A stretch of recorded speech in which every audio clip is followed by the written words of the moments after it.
Bismillahirrahmanirrahim. Assalamualaikum warahmatullahi wabarakatuh.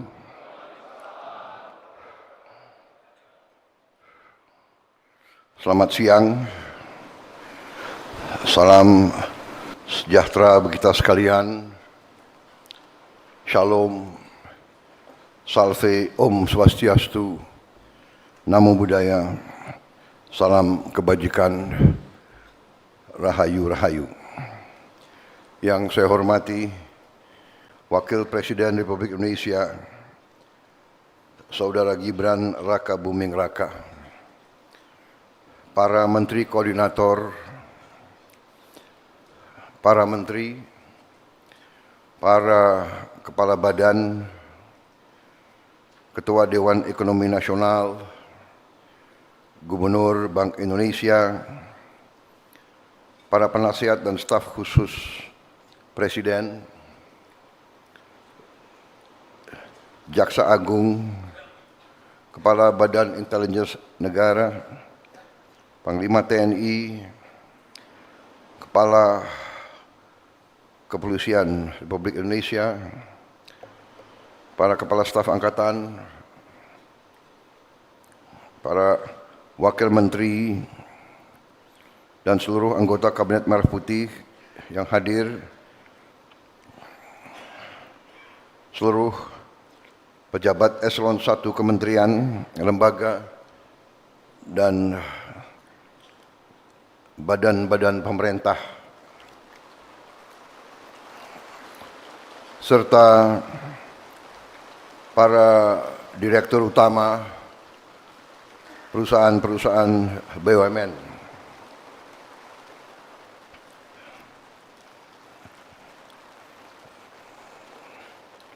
Sebagai insan yang bertakwa, marilah kita tidak henti-hentinya memanjatkan puji syukur kehadirat Tuhan Maha Kuasa, Tuhan Maha Besar, yang memiliki sekalian alam, atas segala karunia, kesehatan dan kedamaian yang masih diberikan kepada kita, sehingga kita dapat hadir pada siang hari ini dalam keadaan sehat walafiat. Masih dalam bulan Syawal, saya mengucapkan selamat Hari Raya Idul Fitri 1447 Hijriah. Mohon maaf lahir dan batin.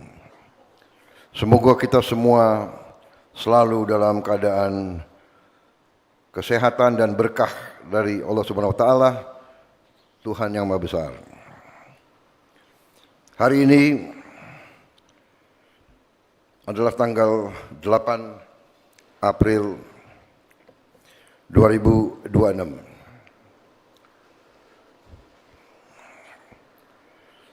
Saya kumpulkan para menteri, para kepala badan, dan pejabat-pejabat dari cabang eksekutif, termasuk di sini seluruh eselon 1 kementerian, lembaga, dan juga dirut-dirut BUMN.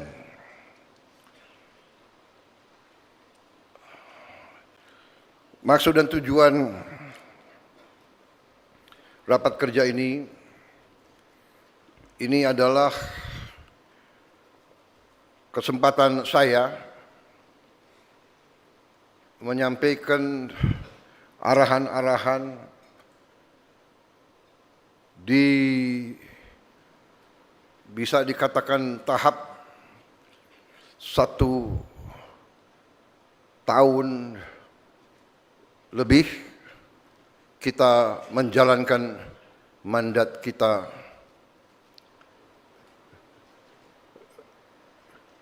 sebagai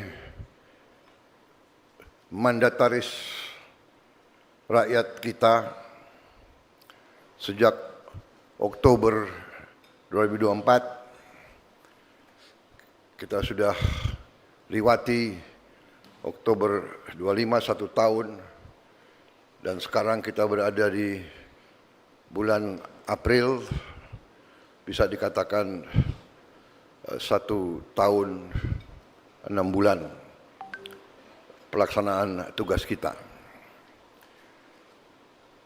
Di tahun pertama kita tidak dapat dipungkiri kita telah mencapai tonggak prestasi yang nyata. Prestasi yang nyata.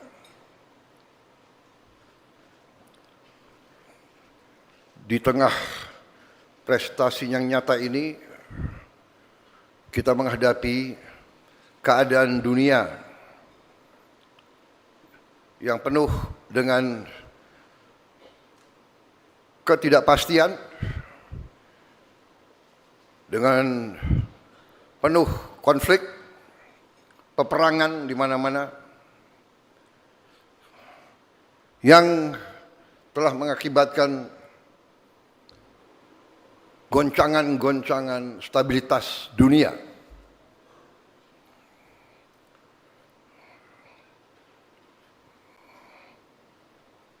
Alhamdulillah, pemerintah kita, di mana saudara-saudara adalah bagian dari pemerintah yang saya pimpin, sudah 1,5 tahun.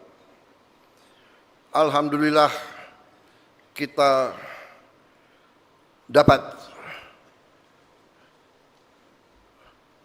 mengendalikan arah perkembangan, arah bernegara bangsa kita. Kita dapat navigasi melalui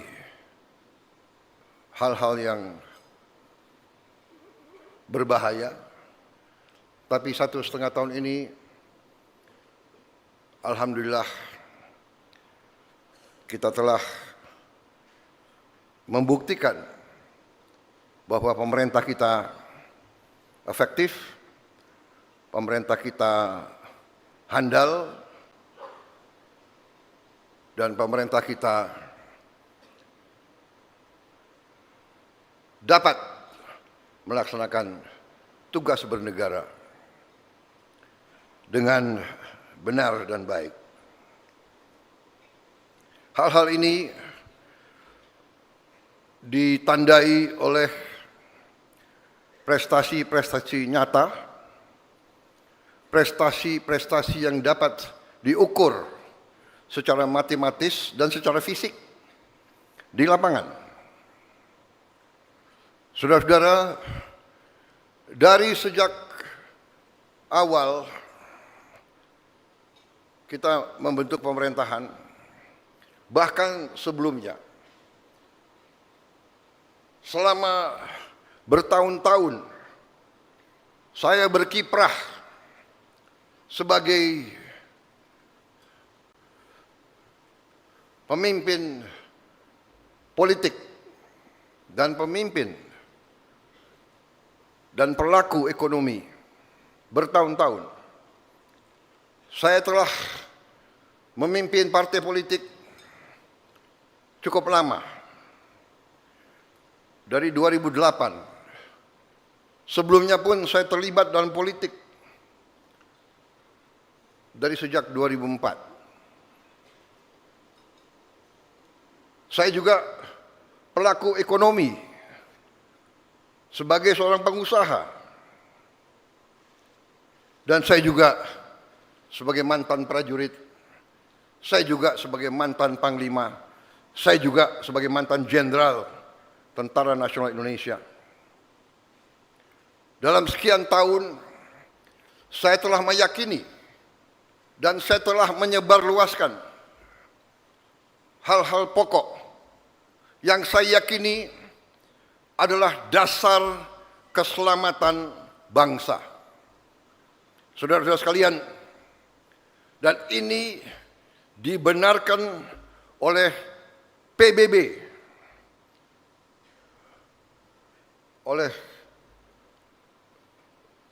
United Nations membenarkan ini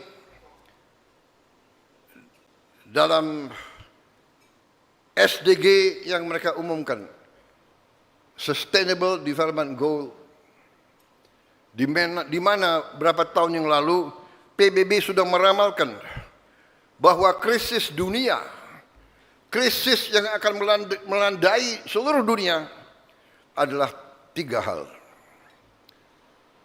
yaitu krisis pangan, krisis energi, dan krisis air. Food, energy, and water ini sudah dicanangkan oleh PBB, dan ini sudah saya perjuangkan di mana-mana bertahun-tahun, belasan tahun, dan saya buktikan bahwa saya, kalau tidak salah, apa sudah dibagikan atau belum kepada semua pejabat yang hadir di sini, buku-buku saya selama berapa dasawarsa ini. Ini sebagai bukti bahwa sekian puluh tahun pun saya sudah cantumkan hitam di atas putih, hitam di atas putih, bahwa masalah dasar bagi negara adalah 3 hal itu: pangan, energi, air. Alhamdulillah, negara kita masalah air tidak sebenarnya menjadi masalah. Masalahnya kadang-kadang kita kelebihan air. Kita ketawa, kelebihan air. Ini karunia. 1 hari air turun di Bogor, 1 hari air turun di Bogor sama dengan 1 tahun air turun di Australia Barat. 1 hari air turun di Bogor sama dengan 1 tahun air turun di Australia Barat. Demikian berkah yang kita terima dari Yang Maha Kuasa. Ya, di bagian-bagian tertentu negara kita, Indonesia Timur, pulau-pulau tertentu masih ada kesulitan air. Tapi kita dapat mengatasi karena airnya ada. Tinggal mampu atau tidak kita mendapatkannya dan menjaganya. Karena kadang-kadang kita sendiri yang tidak dapat menjaga alam kita. Hutan kita babat. Hutan, pohon-pohon di gunung kita babat. Akhirnya air tidak dapat ditahan, terjadi kekeringan. Tapi hal-hal ini dapat kita atasi. Ada negara-negara yang kaya dengan minyak dan gas, tidak punya air. Apa yang saya ingin sampaikan, saudara-saudara? Hal-hal ini begitu penting. Hal-hal ini begitu mendasar. Dan hal-hal ini telah digarisbawahi oleh pendiri bangsa kita. Ya, dalam Undang-Undang Dasar 1945 jelas-jelas disampaikan ya, bahwa bumi dan air dan semua kekayaan yang terkandung itu harus dikuasai negara, karena begitu menentukan kehidupan bangsa.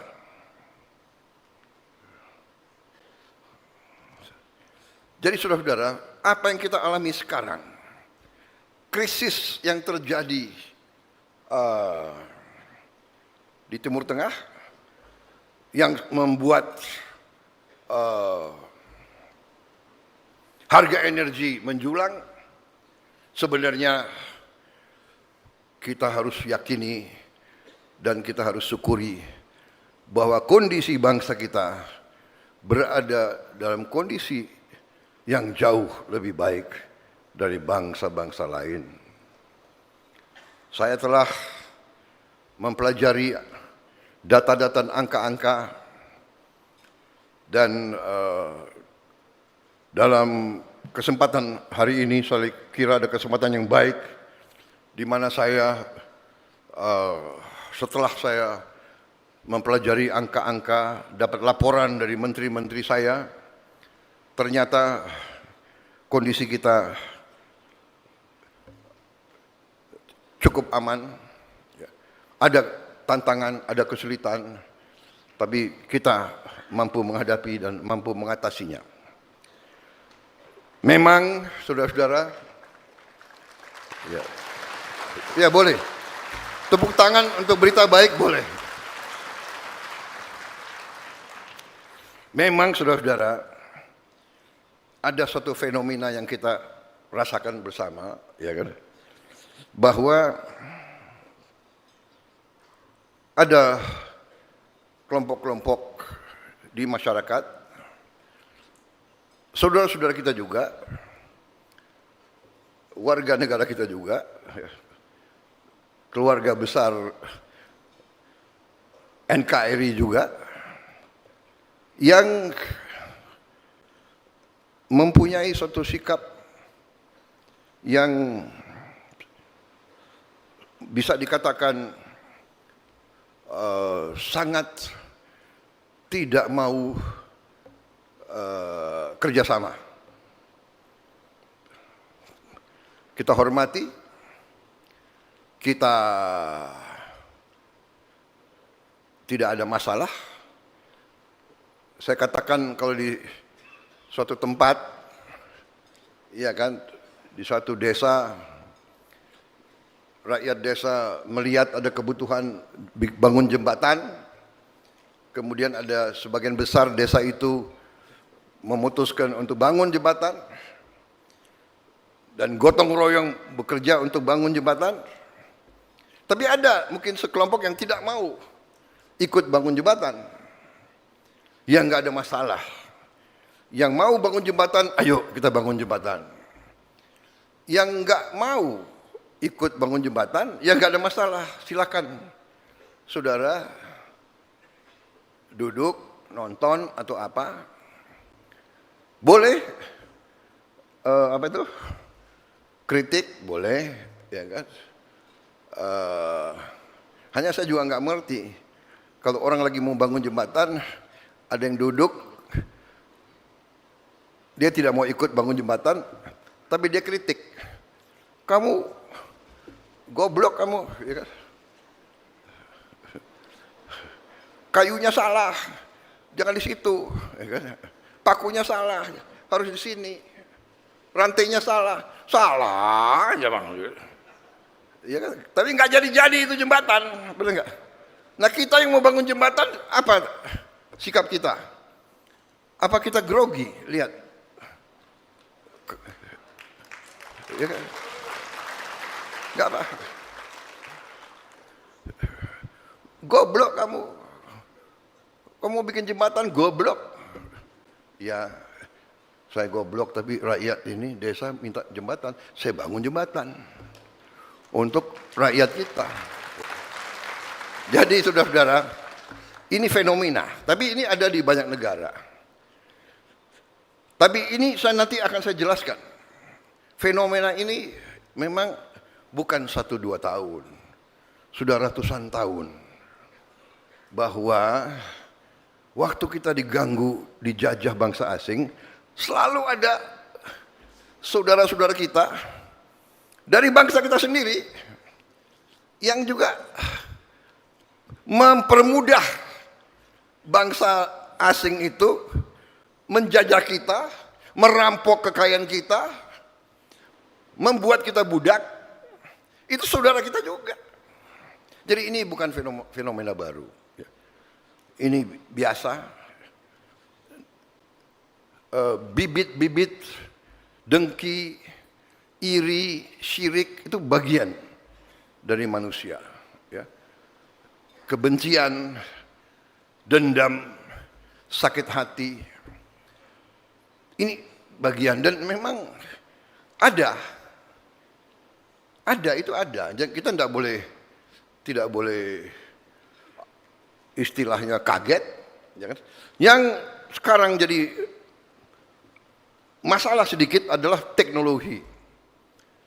Bahwa dengan sekarang teknologi, ya, dengan teknologi AI, kecerdasan buatan, dengan teknologi informatika digital, satu orang dia bisa punya 1.000 account. Dia bisa beli alat-alat tidak terlalu mahal, yang dari 1.000 ini bisa diperbanyak lagi seolah-olah. Jadi saudara-saudara yang agak repot, mungkin 100 orang, 200 orang, mungkin 1.000 orang, mungkin 5.000 orang bisa bikin heboh. Ini namanya the echo chamber. Ada dalam pelajaran-pelajaran intelligence, itu ada, ya kan? Bagaimana mau merusak sebuah negara lain. Dulu kirim pasukan, kirim bom, sekarang tidak perlu.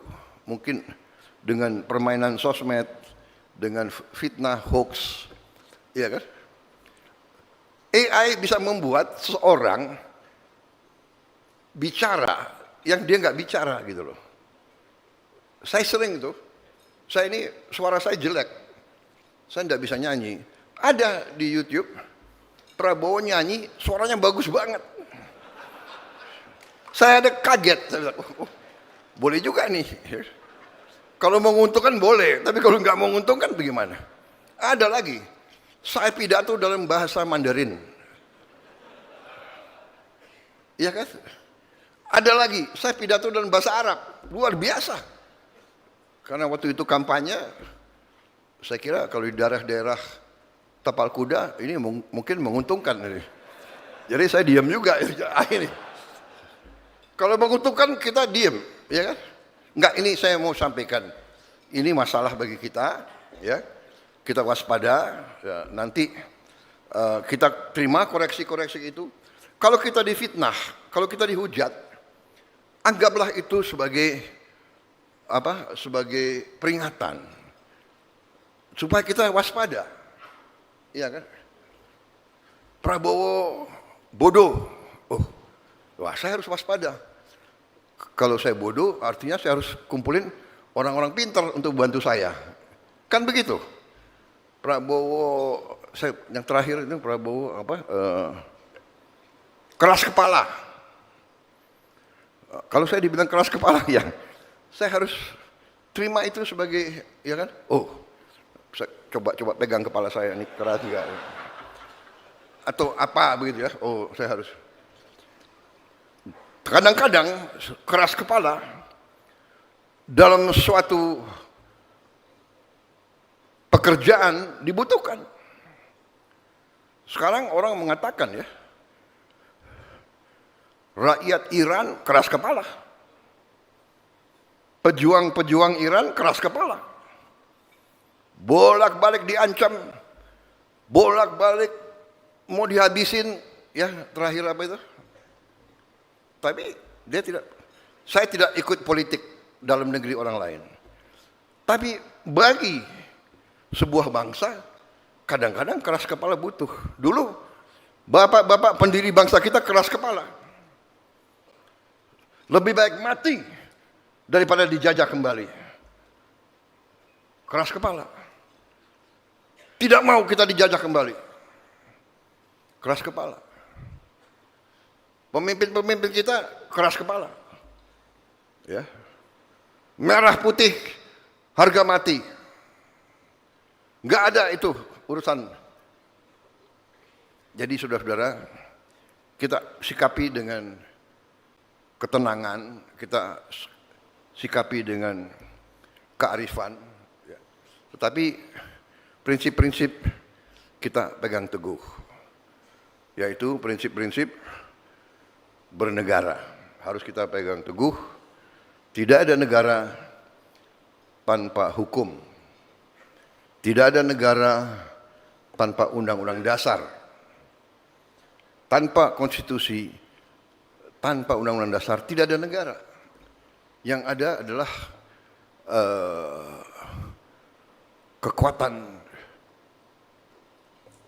kekuatan rimba, hukum rimba, hukum senjata, dan rakyat kita tidak menghendaki itu. semua unsur yang bertanggung jawab, yang arif, harus bekerja keras, harus berjuang untuk menegakkan hukum konstitusi, hukum berdasarkan kesepakatan, hukum berdasarkan konsensus. Konsensus itu adalah kesepakatan. Kesepakatan kita yang besar, kesepakatan kita yang cemerlang adalah 2 kali dalam sejarah 1928 ya, Sumpah Pemuda, satu nusa, satu bangsa, satu bahasa. Konsensus besar. Kita tidak mau dipecah-pecah di kotak-kotak. Yong Yafa, Yong Ambon, kita satu bangsa, bangsa Indonesia. Satu nusa, satu bahasa, bahasa Indonesia. Konsensus besar. Kita tidak memilih bahasa mayoritas. Kalau prinsip demokrasi di mana-mana dikatakan rule of the majority, bisa saja dulu bangsa Jawa atau suku Jawa yang paling banyak, oh saya mayoritas, kami ngotot, kami mau bahasa Jawa jadi bahasa kebangsaan. Pemimpin-pemimpin kita begitu arif. Bung Karno, orang Jawa, tidak. Pemimpin Profesor Supomo, orang Jawa, tidak. Ya, tokoh-tokoh kita dulu begitu besar pemikirannya. Kita pilih bahasa sebuah suku yang sangat kecil di Sumatera, ya, dari Riau, daerah situlah, bahasa Melayu jadi bahasa kebangsaan. Dan rakyat mayoritas menerima. Kita sekarang punya bahasa persatuan. Dari Sabang sampai Merauke, di mana-mana berbahasa Indonesia. Dan bahasa Indonesia pun sekarang sudah diterima di PBB.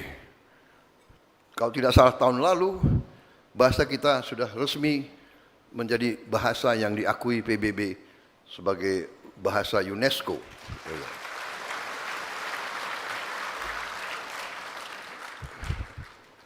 Jadi saudara, konsensus kedua yang terhebat adalah 1945, di mana pendiri-pendiri bangsa kita merumuskan sebuah konstitusi, sebuah undang-undang dasar, juga dibutuhkan jiwa besar mayoritas. Jadi waktu itu kita rumuskan sebuah negara dengan ideologi Pancasila. Kita membentuk negara republik yang tidak mengangkat agama resmi, agama mayoritas. Mengakui semua agama sebagai agama yang dihormati. Di situ kehebatan Pancasila. Jadi saudara-saudara, kondisi seperti ini kita selalu berpegang teguh kepada konsensus-konsensus besar. Kita telah memilih bernegara secara demokrasi. Demokrasi, kedaulatan di tangan rakyat. Tidak ada masalah. Kalau ada pemerintah yang dinilai tidak baik, ya gantilah pemerintah itu, ada mekanismenya. Dengan baik, dengan damai, bisa melalui pemilihan umum, tidak ada masalah. Bisa juga melalui impeachment, tidak ada masalah. Tapi impeachment ya melalui saluran, ada salurannya. DPR, MK, MPR dilakukan, tidak masalah. Dalam sejarah kita telah terjadi beberapa pergantian.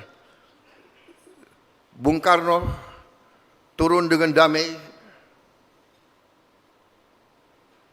Pak Harto turun dengan damai, Gus Dur turun dengan damai, melalui proses, tidak melalui kekerasan. Jadi saudara-saudara, percayalah kepada sistem yang telah dibangun oleh pendiri-pendiri bangsa kita. Percayalah pada kekuatan kita sendiri. Percayalah kepada Indonesia. Itu yang ingin saya buka, sambil saya nanti akan menggarisbawahi sekali lagi bahwa tanpa, kadang-kadang kita tidak sadar, kita tidak sadar. Kita ini sebagai pemimpin pilihan, kita sendiri tidak sadar betapa besarnya bangsa Indonesia, betapa kayanya bangsa Indonesia, betapa kuatnya bangsa Indonesia. Kita tidak sadar. Kita terbawa oleh pemikiran kita yang jangka pendek. Kita terbawa oleh ambisi dan ego kita masing-masing. Saya ingin ini, saya ingin itu, saya ingin ini, saya, kami, kita, aku harus. Kita tidak sadar. Justru ratusan tahun ego, ambisi ini digunakan oleh kekuatan asing. Itu namanya divida et impera. Ini bukan hal baru. Ini ada di buku-buku sejarah ribuan tahun, saudara-saudara. Ribuan tahun. Sejarah Tiongkok. Perang antara kerajaan-kerajaan ratusan tahun. Eropa, perang ratusan tahun. Timur Tengah, belajarlah sejarah. Saudara-saudara sekalian, kalau kita belajar sejarah, kita faham. Kita tidak mengerti, saudara-saudara, sekarang, ya, perang di Timur Tengah itu membuktikan satu selat Hormuz itu menentukan hidupnya banyak bangsa, menentukan harga minyak. Satu selat 33 mile, berapa itu? 60 kilo.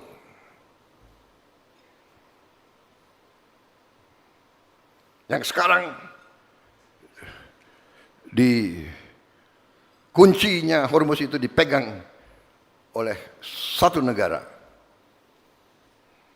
Tapi sadarkah kita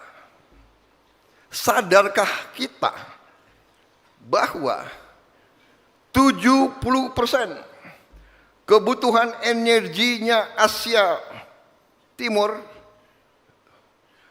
70% energi dan 70% perdagangan lewat laut Indonesia. Sadarkah kita bahwa Selat Malaka, Selat Sunda, Selat Makassar dan sebagainya itu laut Indonesia? Sadarkah kita betapa pentingnya Indonesia? Sadarkah kita betapa kuncinya Indonesia? 70% energi. Korea, Jepang, Taiwan, Tiongkok, Filipina. Jadi saudara-saudara, kita harus mengerti bahwa kita selalu jadi perhatian dunia. Baik,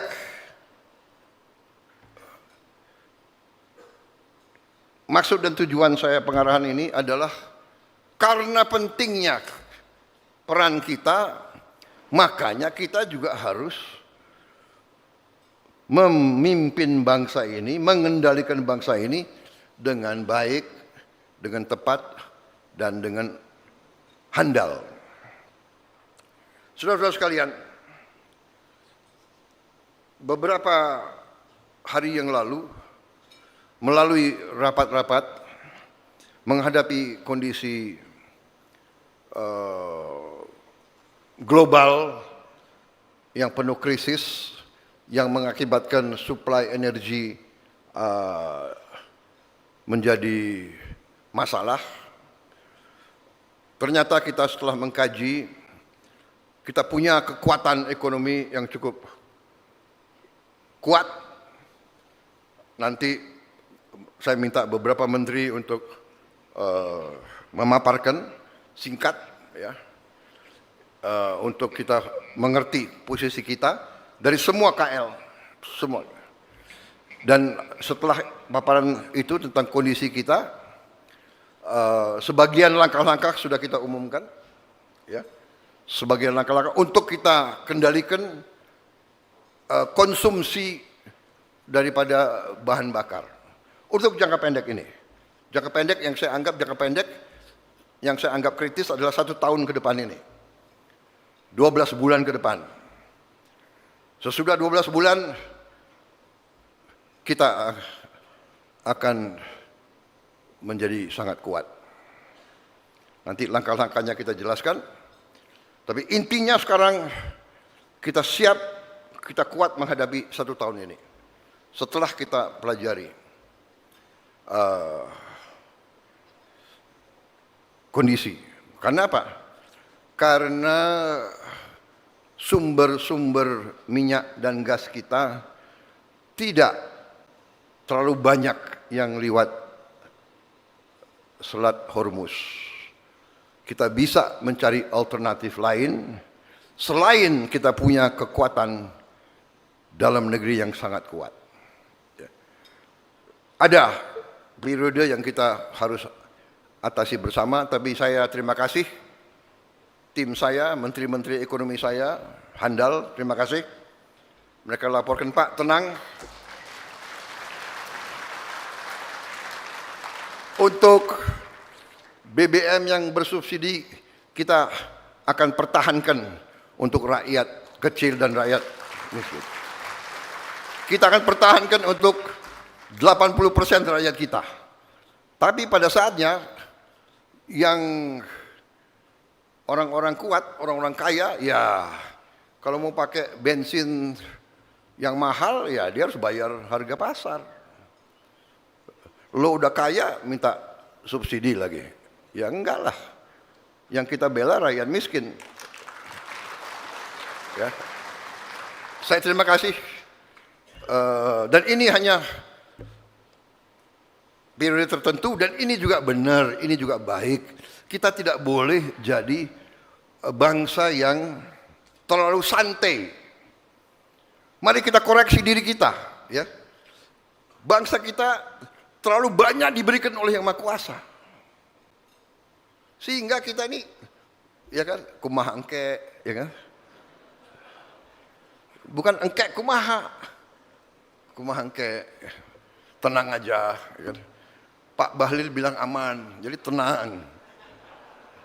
Aman tidak berarti kita tenang-tenang, santai-santai, tidak. Kita bekerja, kita waspada. Saudara-saudara, krisis ini bagi saya adalah sebuah peluang. Krisis, kesulitan, tantangan, hambatan, rintangan adalah peluang. Membuat kita harus bekerja lebih baik, harus bekerja lebih efisien, tidak boleh boros, tidak boleh ada kebocoran, tidak boleh ada korupsi. Sekarang kita harus menghimpun semua kekuatan kita.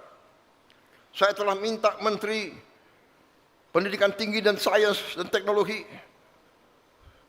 saya telah minta profesor, kampus-kampus sekarang harus bekerja. Dan mereka sudah bekerja. Kita punya teknologi sekarang. teknologi untuk membersihkan sampah buatan kita sendiri, tidak terlalu mahal. Tidak usah kita beli teknologi yang terlalu mahal dari luar. Dalam waktu 2-3 tahun, sampah seluruh Indonesia akan kita selesaikan. Tidak akan ada kota, tidak akan ada jalan, tidak akan ada bagian Indonesia yang bau oleh sampah. Kita akan selesaikan masalah sampah dari Sabang sampai Merauke, saudara-saudara.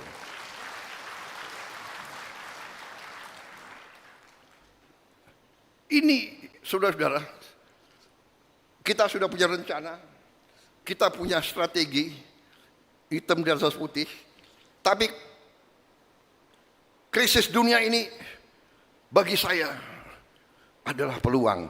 Ini mempercepat kita, ini bikin kita fokus. Oh, berarti strategi kita sudah benar, tapi kita harus mempercepat. Kita harus mempercepat bahwa energi kita harus terbarukan. Energi kita harus dari Indonesia sendiri. Dan sekali lagi kita bersyukur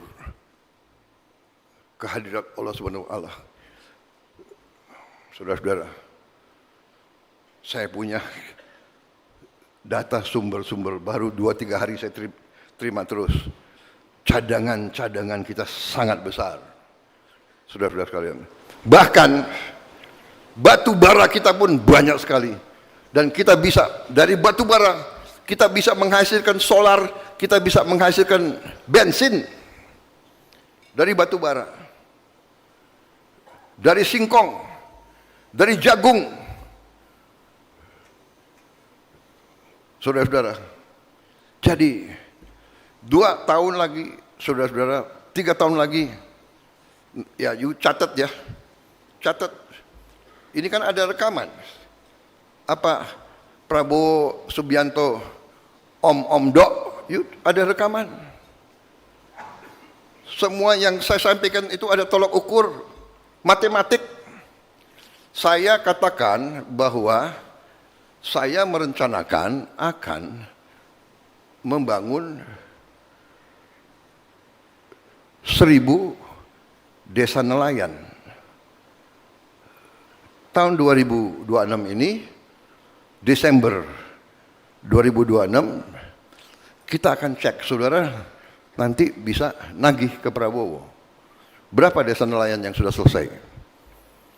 Jadi, berdiri di sini, saudara-saudara, jangan anggap ini pekerjaan yang enak. Yang mau jadi presiden, selamat. Benar-benar sih. Aku udah terlanjur.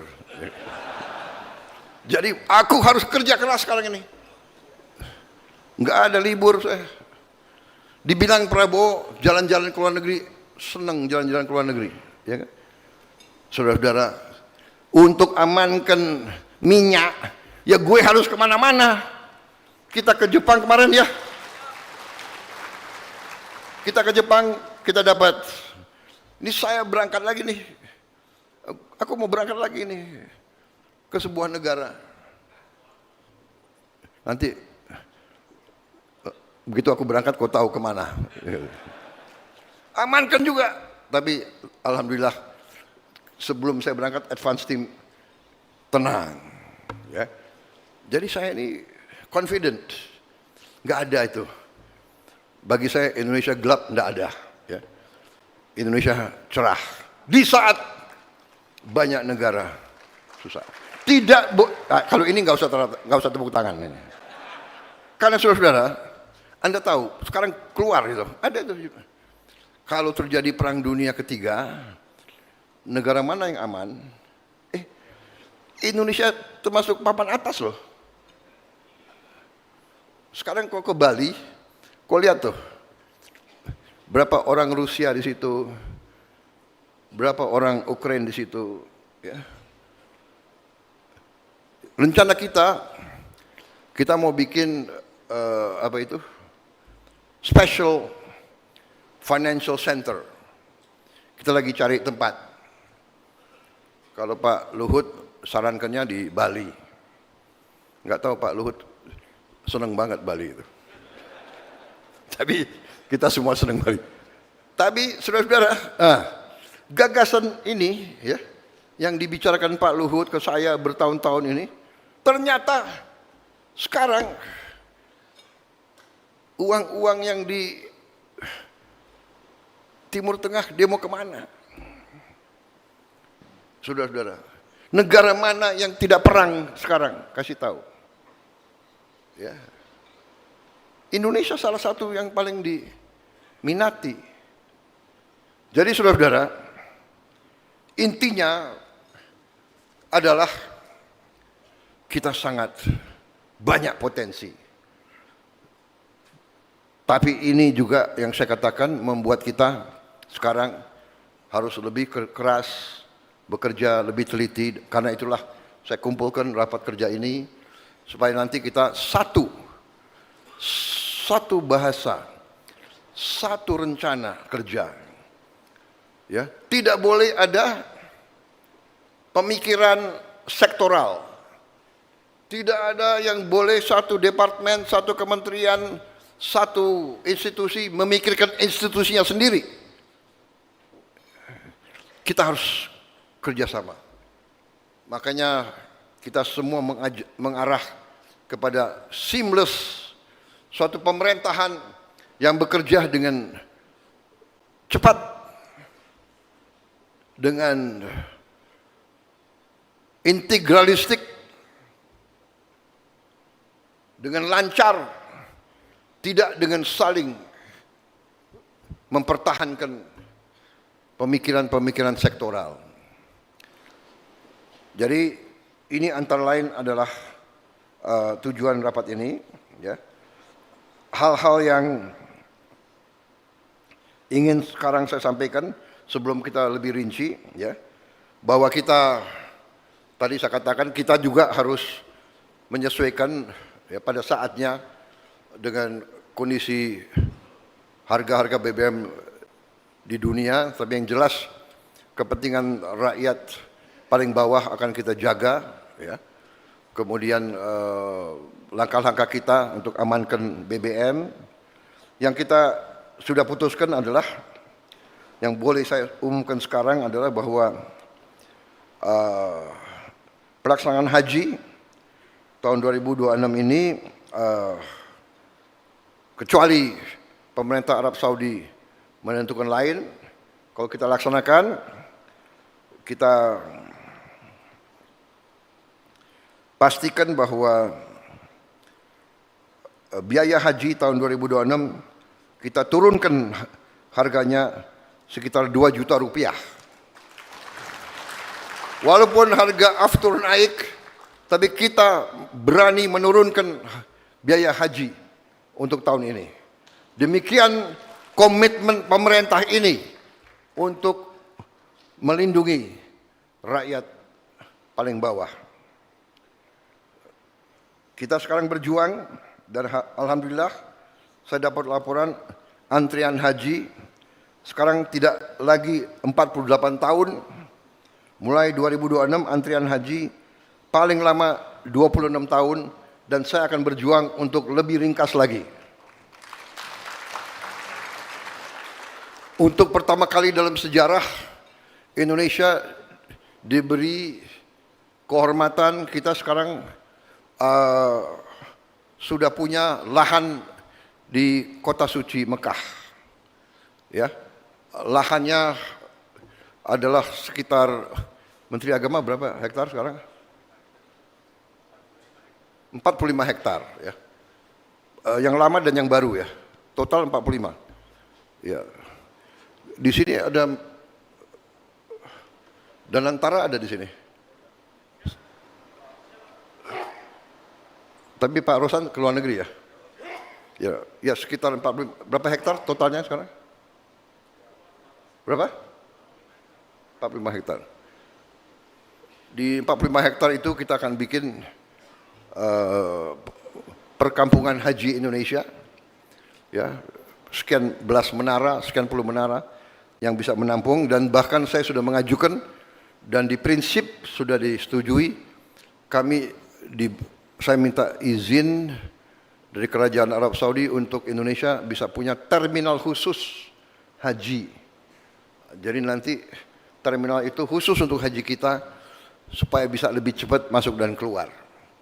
Di sini ada Dirut Garuda, kemudian Danantara ya.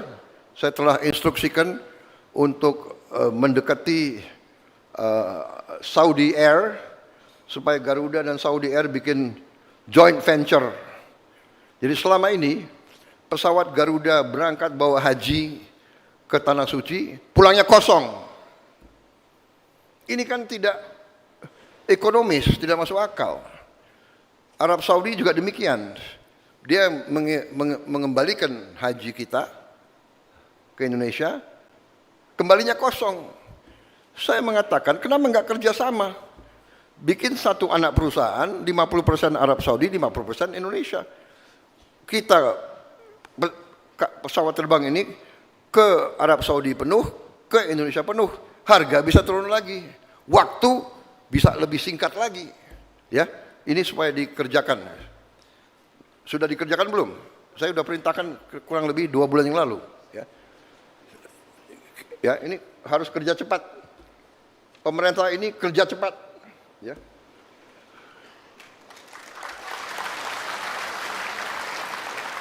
Nanti Dirut Garuda menghadap saya.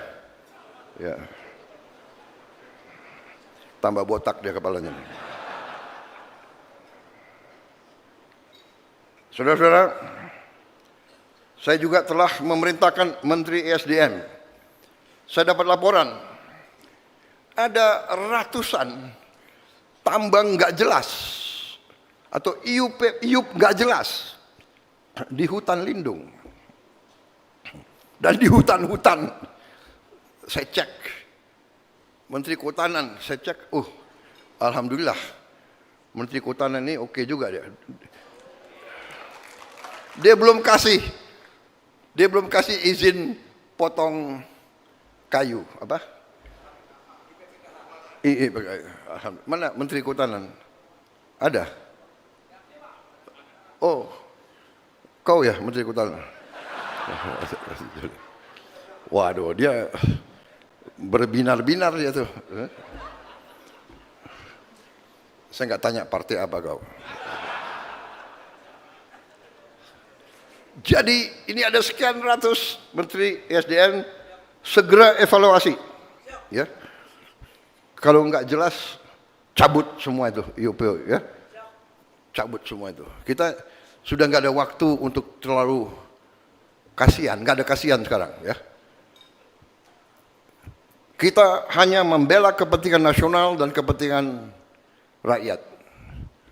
Kepentingan kawan, kepentingan konco, kepentingan keluarga, kepentingan kelompok itu nomor berapa? Ya, evaluasi segera. Berapa hari? Laporan kembali ke saya. 2 minggu. Enak aja 2 minggu. Enggak. 1 minggu. Ya. Kita cabut semua IUP. Ya. Prinsip-prinsip itu yang nggak beres kita cabut.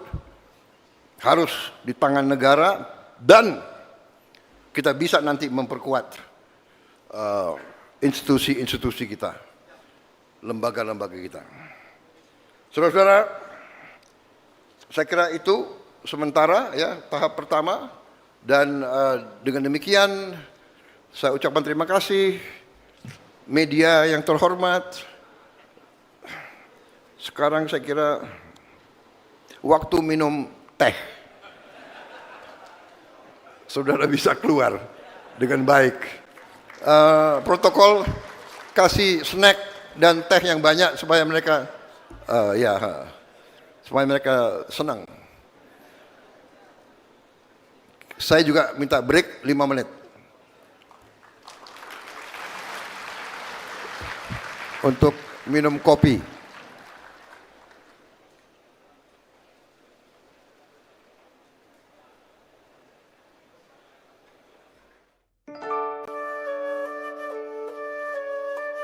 Saya dari usia muda, saya telah bersumpah